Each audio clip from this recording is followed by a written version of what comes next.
Merci de nous rejoindre. Quelle date pour la tenue de l'élection présidentielle? La CENI a réfléchi à un chronogramme.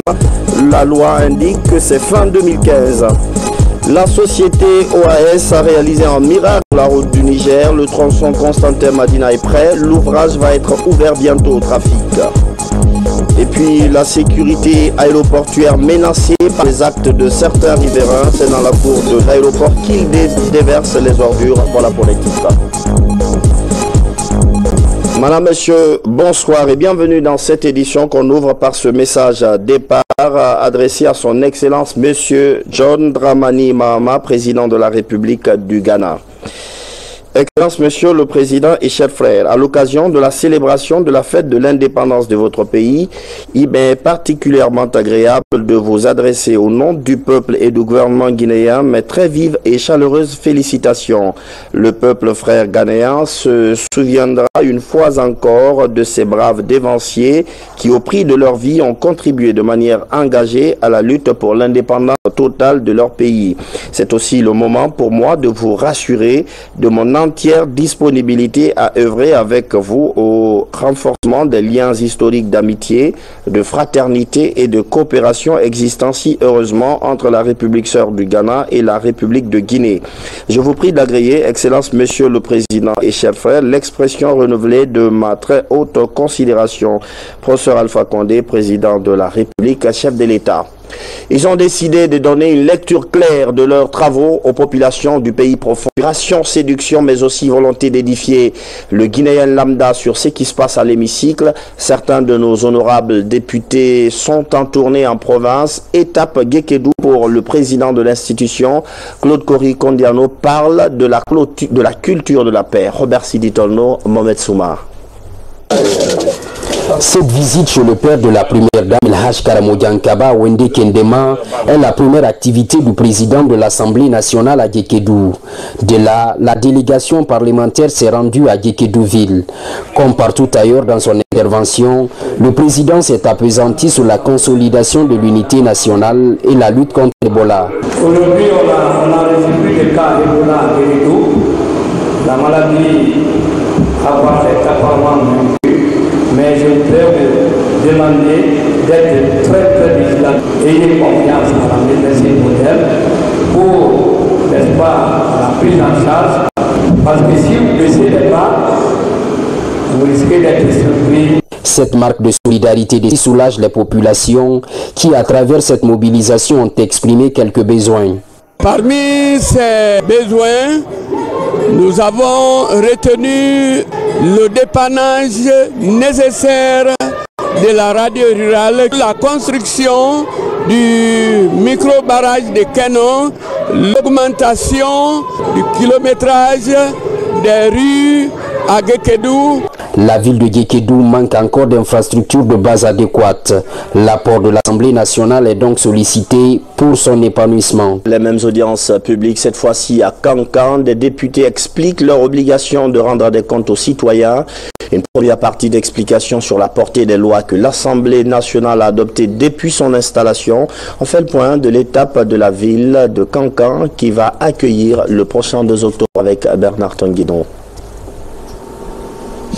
Depuis quelques semaines, l'exercice est devenu courant pour les élus du peuple.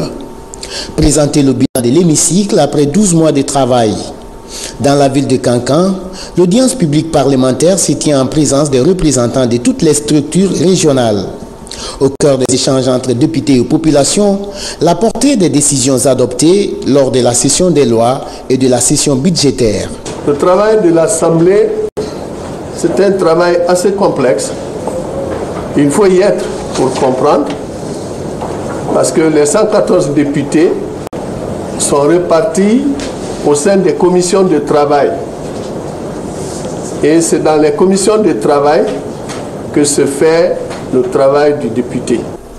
L'application du principe de redevabilité parlementaire est saluée par les autorités de Kankan.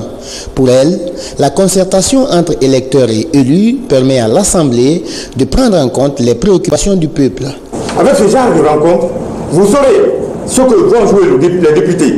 Quand ils vont à votre nom et vous viennent restituer, vous serez informés. Vous serez au même niveau d'information. d'information, nous serons tous au même niveau d'information et ça va constituer un nivellement de valeur. Personne n'aura accès aux fausses rumeurs. Quand on est bien informé, quand la rumeur vient, ça va, parce qu'on se rend compte que c'est faux. Financée par le SAID et mise en œuvre par le NDI, les audiences publiques parlementaires se poursuivent à travers le pays. L'opération s'inscrit dans le cadre du soutien des partenaires au processus politique et électoraux de la Guinée. Dans la cité des agrumes, le destin 2015 de la Guinée se décide. Les acteurs de la CENI se concertent sur la tenue de la présidentielle et des communales cette année. Un atelier de 5 jours pour planifier les 2 scrutins. La rencontre est élargie aux assistants techniques de la Commission électorale nationale indépendante. Mike Medozo. L'administration électorale et ses partenaires techniques réfléchissent actuellement à Kindia sur une planification des prochaines élections en Guinée. Dans cet exercice, ces acteurs attendent d'aboutir à des résultats qui permettront l'organisation future des élections. De procéder à des investigations dans le menu détail pour faire mieux en décelant à l'échelle de l'ensemble des circonscriptions électorales les insuffisances et autres faiblesses constatées afin de répondre aux attentes d'un peuple qui n'aspire qu'à voter en toute quiétude dans un cadre électoral libre, transparent et propre. Pour atteindre l'idéal de la transparence et de la crédibilité, un examen de différents plans opérationnels des départements de la CENI s'impose. À cet effet, commissaires et assistants techniques sont à pied d'œuvre pour éviter des contestations lors des scrutins. Nous allons nous retrouver entre commissaires pour faire en sorte que nous puissions allouer des délais à chaque activité, à chaque famille d'activité, de sorte que nous puissions rapidement décliner ces chronogrammes électoraux, de nature à ce que rapidement notre pays puisse renouer avec la tradition électorale.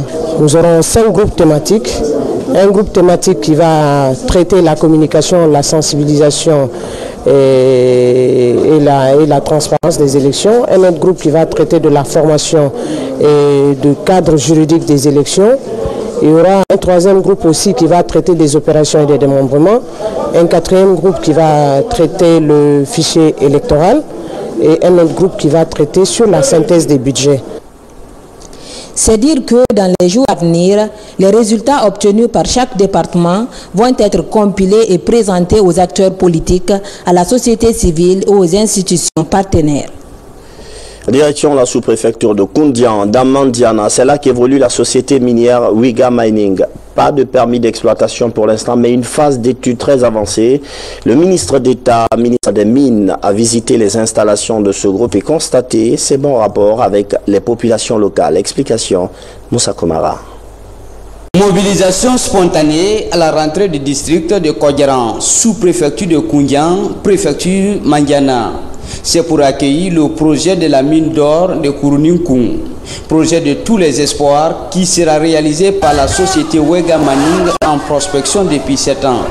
Plus de 1400 emplois seront créés. Une usine va être construite, donc les enfants qui sont là, intellectuels et non intellectuels, chacun en ce qui le concerne et dans le domaine de sa compétence aura un emploi. Ce qui va réjaillir sur le niveau de vie des populations. La route Loïla-Kodjaran, longue de 23 km, sera réhabilitée. La construction de nouvelles infrastructures socio-éducatives est annoncée pour améliorer les conditions de vie des populations touchées par le projet. C'est la méthode à ciel ouvert que nous utilisons parce que l'exploitation se fera en 2 étapes. La première étape, c'est le minerai oxydé, qui est la partie superficielle. Et en 2e étape, ce sera en profondeur avec les jugements sulfurés.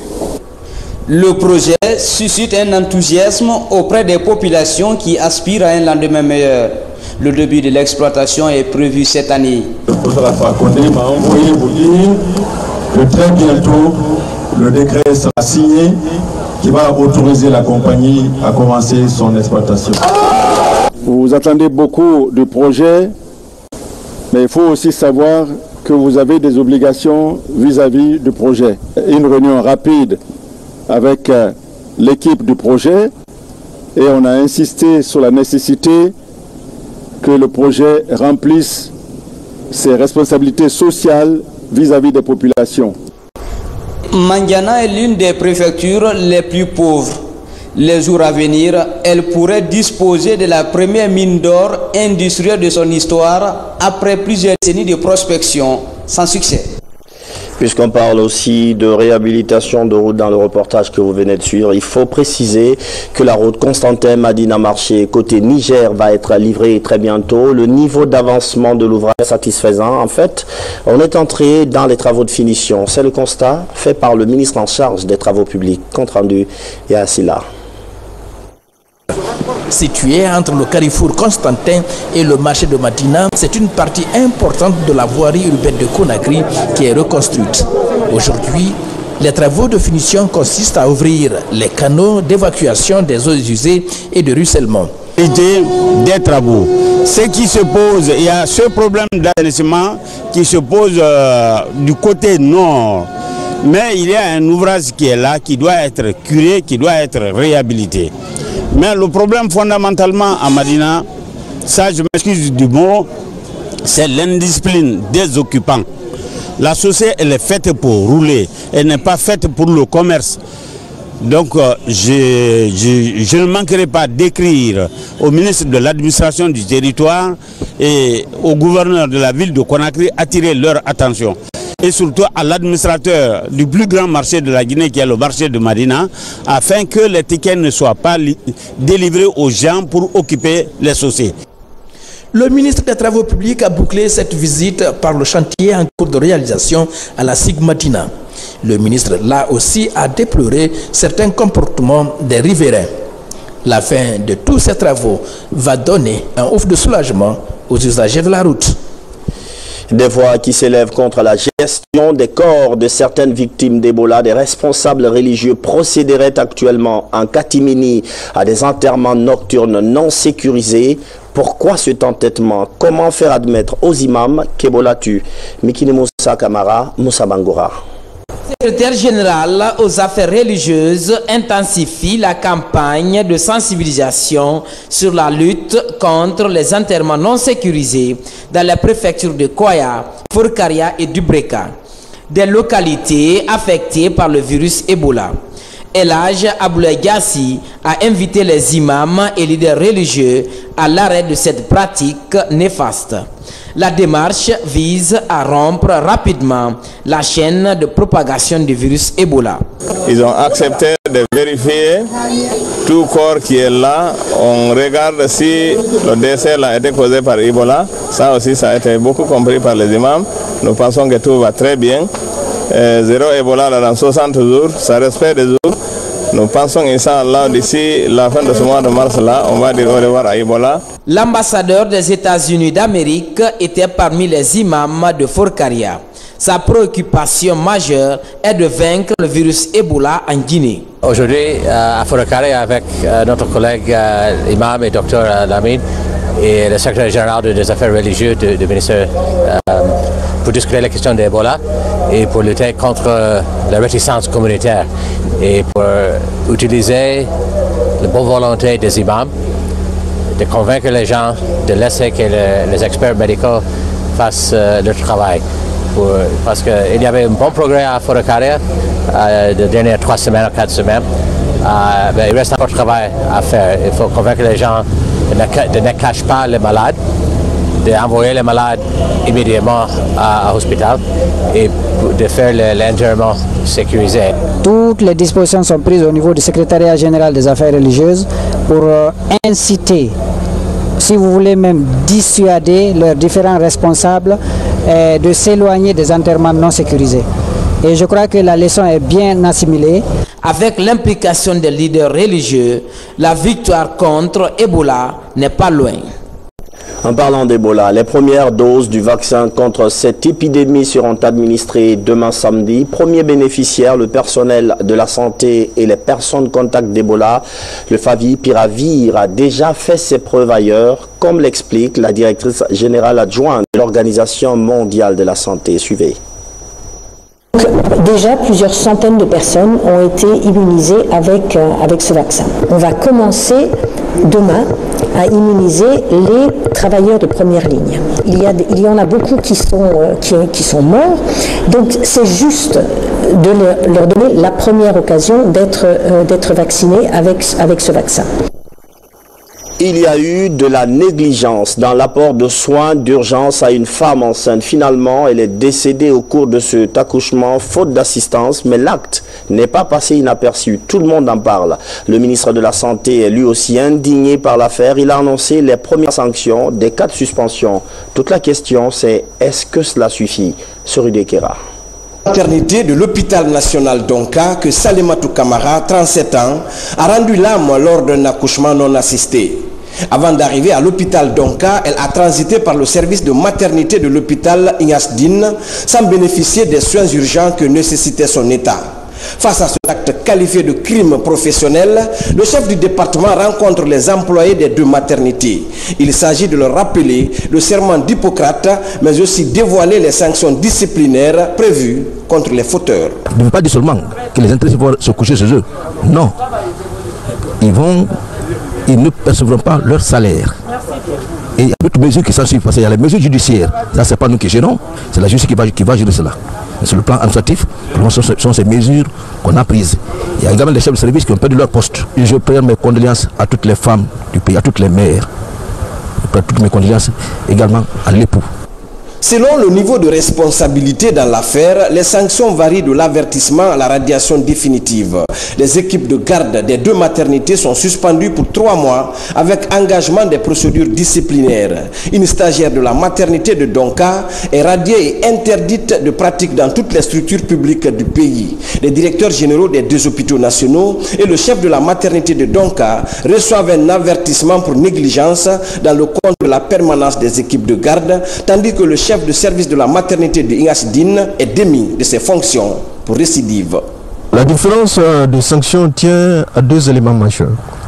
Le premier, c'est le caractère récurrent des dysfonctionnements.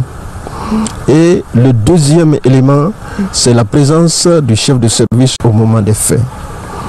Concernant le phénomène de la récidive, à Ignasdine, nous ne sommes pas en notre premier cas.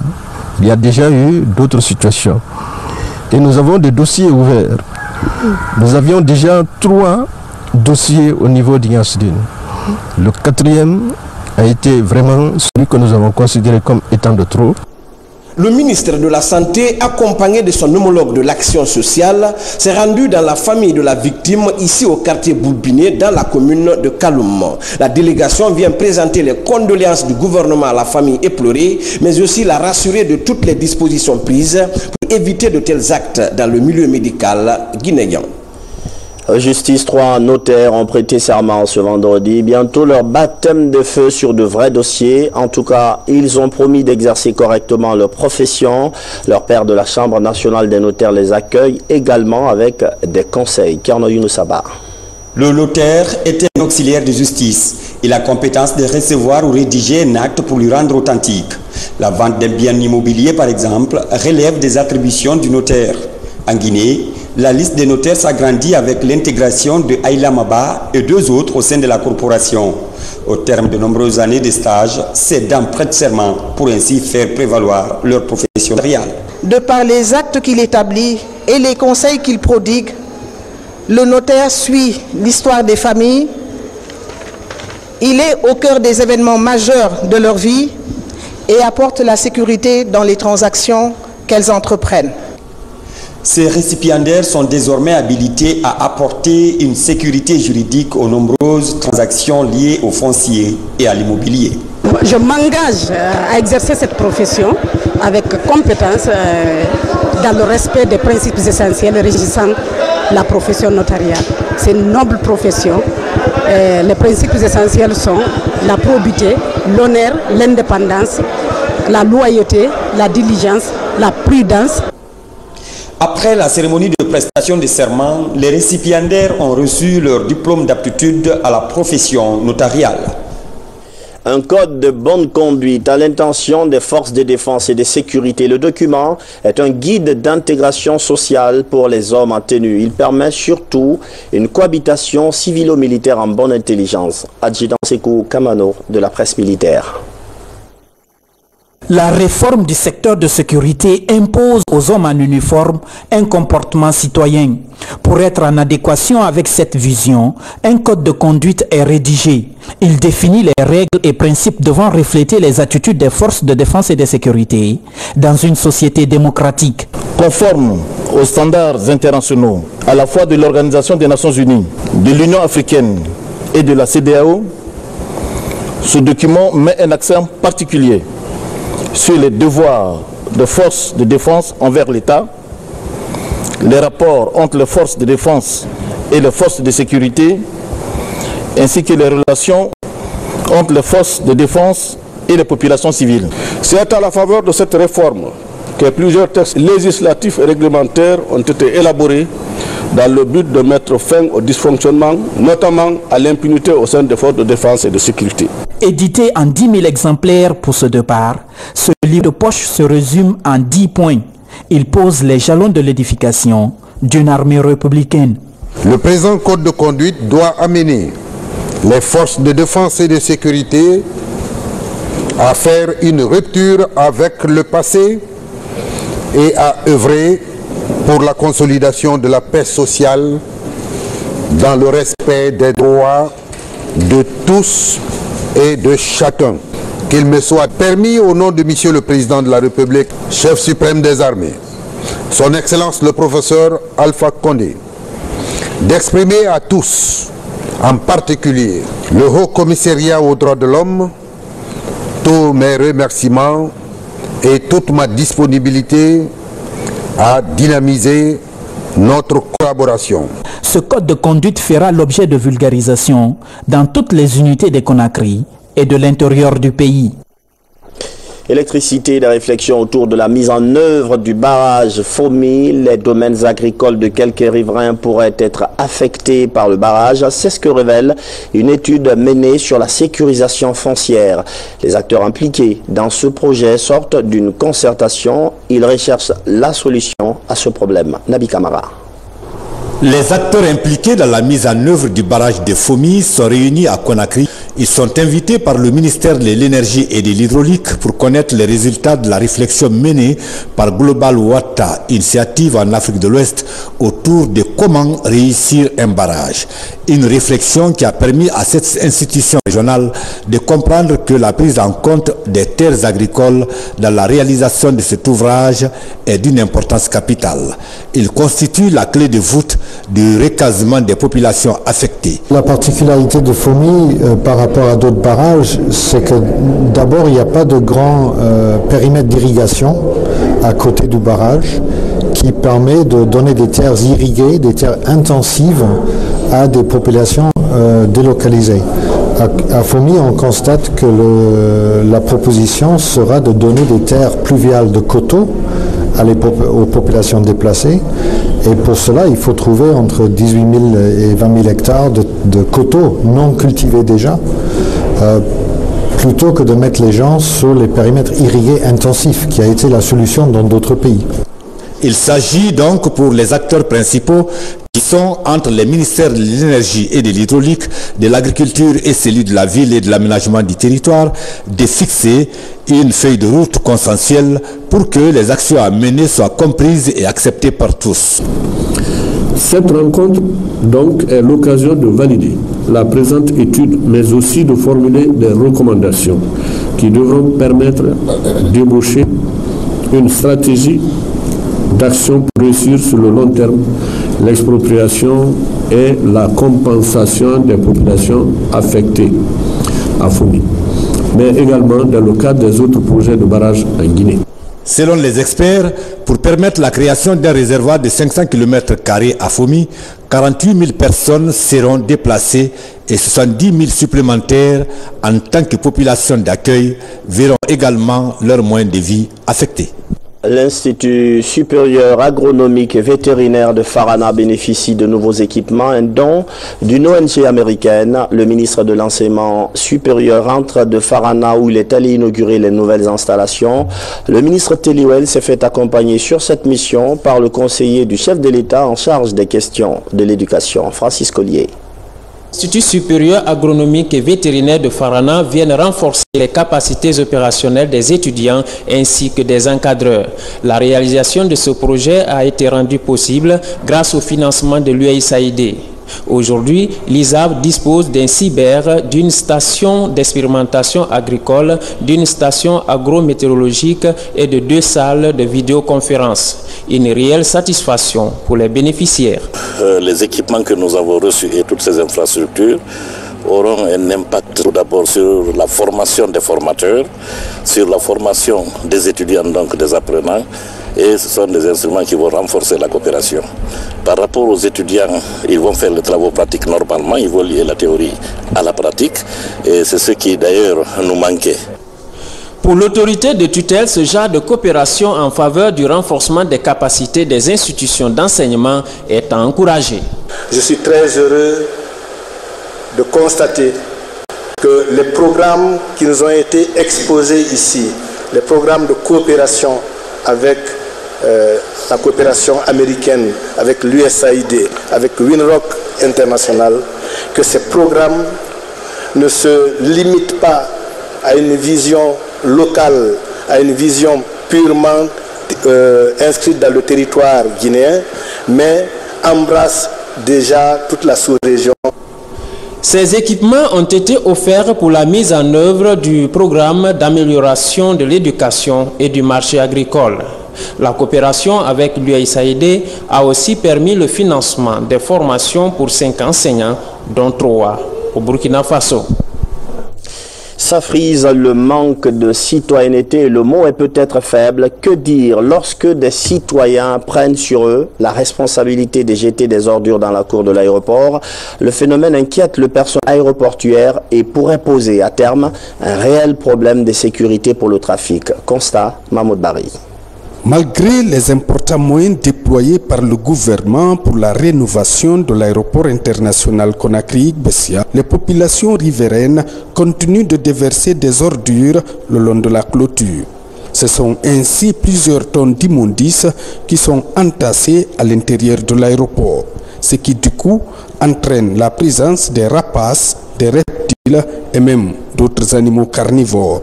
En plus de ce phénomène devenu habituel, le vol des fers barbelés devant empêcher les populations de traverser la piste est visible. Il y a des années et des années déjà que nous parlons de ça.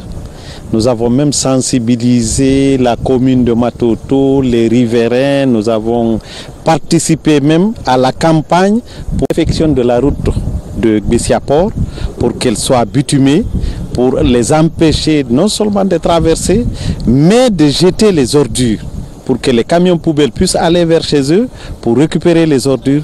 Mais tous les jours, ce que vous avez vu, ils sont en train de déverser des ordures dans l'enceinte aéroportière. Ces actes de sabotage préoccupent les autorités de la SOSEAC ainsi que la gendarmerie de transport aérien. Mon équipe, nous sommes là en train de faire la patrouille tout au long. Mais dès que la patrouille passe, derrière nous, ils déversent des immondices. Nous avons fait appel à la communauté tout en les sensibilisant. Mais nous demandons aussi que les autorités, n'est-ce pas, de la région ou des communes, pour qu'ils nous viennent en aide afin qu'on puisse trouver solution à cet état de fait qui nous agace beaucoup à l'aéroport ici. Les uns et les autres devraient s'impliquer pour mettre fin à ce comportement irresponsable. La situation interpelle le gouverneur de la ville de Conakry, Soriba Sorel Camara, rappelle l'interdiction de déverser des déchets sur la piste et le long de la clôture de l'aéroport Bessia-Conakry. Le gouverneur invite par la même occasion les autorités concernées de la commune de Matoto à veiller sur l'application correcte de cette instruction. Alors ce soir, nous allons vous parler d'un site, ça s'appelle rivieredusud.com, je crois. On reviendra tout à l'heure pour en parler un peu plus correctement. directement. Sur ce plateau, je reçois Abdoulaye Youlaké Camara. Bonsoir. Bonsoir, monsieur Camara. Vous êtes le fondateur de ce site, administrateur avec d'autres prérogatives. Parlez-nous rapidement, en quelques mots, de ce site. C'est pas évident, mais faisons cet effort. Bon, disons que rivièredusud.net est un site d'information générale sur la Guinée qui traite dans l'ensemble de l'actualité nationale et internationale, qui traite aussi de la géopolitique, qui traite aussi de la géostratégie, disons tout ce qui a trait à l'actualité nationale et internationale. C'est un journal d'ensemble, voilà, d'ensemble qui traite sur tous les angles, qui n'a pas une spécificité, c'est comme je le dis. Avec un personnel de quelle taille? Disons avec un personnel de 5 journalistes qui travaillent en Guinée sur le terrain, plus ma personne. Et aussi nous avons des bénévoles qui sont, disons, dans tout le monde entier. Voilà. D'accord. Le site rivièredusud.net offre un regard différent de l'actualité. Vous avez suivi le journal avec nous. Est-ce qu'il y a des éléments de reportage dont vous avez traité aussi? Disons oui, sur la route du Niger, avec l'OAS qui a fait un très bon boulot, qui désenclave totalement la route du Niger et qui fait que les Brésiliens ont fait un boulot magnifique, parce que j'ai été moi-même visiter les travaux en cours. Et je crois que la réalisation va amener la population à trouver un meilleur outil de travail déjà, parce qu'il n'est pas évident, surtout au niveau du marché des Madina, de se déplacer. Mais avec ce nouvel ouvrage qui est en construction, je crois qu'il y aura un soulagement général des populations à ce niveau-là. Alors, qu'est-ce qui est actuellement à la une de votre site? Disons que nous traitons de plusieurs éléments, mais le plus en vue est le voyage du président, du chef de l'État à Bruxelles, et où des rencontres ont eu lieu, notamment avec le MEDEF, et aussi où il y a eu la possibilité d'annuler, je crois, 300 millions d'euros de dettes au niveau de la Guinée.